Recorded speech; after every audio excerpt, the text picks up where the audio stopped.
आप देख रहे हैं, मैं हूं नंदन। देखिए, नीट का पेपर लीक होता है, फिर जंतर मंतर पर कुछ स्टूडेंट्स द्वारा प्रोटेस्ट किया जाता है, जहां पर एक मांग दोहराई जाती है, धर्मेंद्र प्रधान इस्तीफा दो।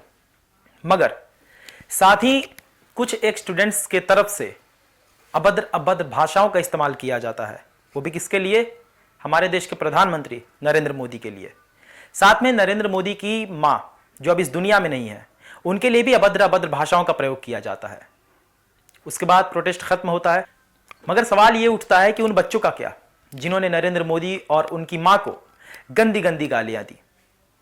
उसके बाद खुद प्रधानमंत्री कई पोस्ट करते हैं, लगातार उनके पोस्ट इंस्टाग्राम पर और साथ में उनके सोशल मीडिया पर आ रहे थे। लेकिन आज का दिन एक पोस्ट नरेंद्र मोदी का आता है, जहां पर उन्होंने उसी बात को लेकर चर्चा की। उन्होंने पोस्ट किया उन बच्चों को लेकर जिन्होंने उन्हें और उनकी माताजी को गालियां दी थी। पहले नरेंद्र मोदी क्या कुछ कहते वीडियो में दिखाई दे रहे हैं, आप उन्हें सुनिए। हाय फ्रेंड्स, आज तो मन करता है बस आपसे ही बातें करूं। जंतर मंतर पर जो कुछ भी हुआ, देश और दुनिया ने देखा है। कुछ शरारती बच्चों ने भद्दी भद्दी गालियां बोली। किसी भी सभ्य समाज को शोभा न दे ऐसे शब्दों का प्रयोग किया गया। मुझे तो गालियां दी गई, मेरी स्वर्गीय माता को भी गालियां दी गई। न जाने कितना भद्दा स्वरूप था। लेकिन मैं आज बात करना चाहता हूं कि बचपन में गलतियां होती हैं और बचपन में गलतियों से सुधरने का अवसर भी होता है, और यही तो बचपना है। और इसलिए मैं समाज के अंदर जो आक्रोश है उसको भली भांति समझ सकता हूं। एक कल्चरल शॉक है कि हमारी बेटियां इस प्रकार की भाषा कैसे बोल सकती हैं। लेकिन समय है इन बच्चों को गले लगा करके राह दिखाने का। ये गुमराह बच्चे हैं, उनको राह दिखाना हमारा काम है। उनको सजा देना, अदालतों के चक्कर कटवाना, समाज में उनको प्रताड़ित करना, इससे हम परिस्थितियां नहीं बदल पाएंगे। मैं उन्हें माफ करना चाहता हूं। समाज भी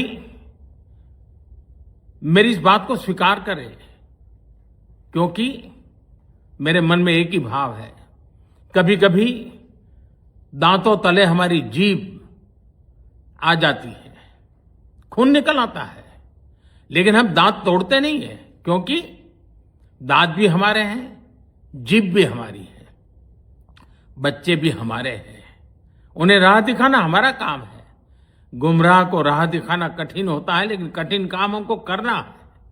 और इसलिए आओ, मैं इन बच्चों को कहता हूं, बच्चों आओ, हम देश के लिए साथ मिलकर के आगे बढ़े, कुछ नया सीखें, गलतियों से भी सीखें, अपने सपनों को लेकर के चल पड़े।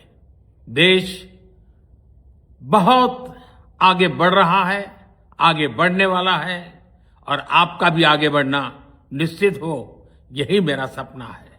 मैं आपके लिए जीता हूं, आपके उज्जवल भविष्य के लिए खपता हूं। आओ हम मिलकर के देश को आगे बढ़ाएं। बहुत बहुत धन्यवाद दोस्तों। बस आओ, गलतियों से सीखो, आगे बढ़ो। तो आप सुन रहे थे भारत के प्रधानमंत्री नरेंद्र मोदी को। जैसा कि मैंने आपको बताया कि जंतर मंतर पर कुछ स्टूडेंट्स थे जिन्होंने नरेंद्र मोदी और उनकी मां को गालियां दी है, अभद्र अभद्र भाषाओं का इस्तेमाल किया है। उसी संदर्भ में नरेंद्र मोदी आते हैं, वीडियो साझा करते हैं और ये कहते हैं कि बच्चों से गलतियां हो जाती है। साथ ही उन्होंने उन बच्चों को माफ करने का भी वादा किया है। तो देखिए किस हद तक सही है कि आप अपने देश के प्रधानमंत्री को गालियां दे रहे हैं। कई लोग अभी इसके खिलाफ भी हैं और कई लोग समर्थन भी कर रहे हैं। बात करें कॉकरोच जनता पार्टी के लीडर्स की, तो वो अभी समर्थन में है उन स्टूडेंट्स के जिन्होंने गालियां दी। उनका यही कहना है कि गालियां देना कब से इलीगल हो गया भारत में। लेकिन वहीं कुछ भारत के लोग जो हैं वो इस कृत्य को गलत बता रहे हैं। अब आपकी क्या प्रतिक्रिया है इस घटना को लेकर, आप हमारे कमेंट बॉक्स में कह सकते हैं। तो ये थी आज की रिपोर्ट। बाकी ऐसे और तमाम खबरों के लिए हमारे साथ बने रहें। धन्यवाद।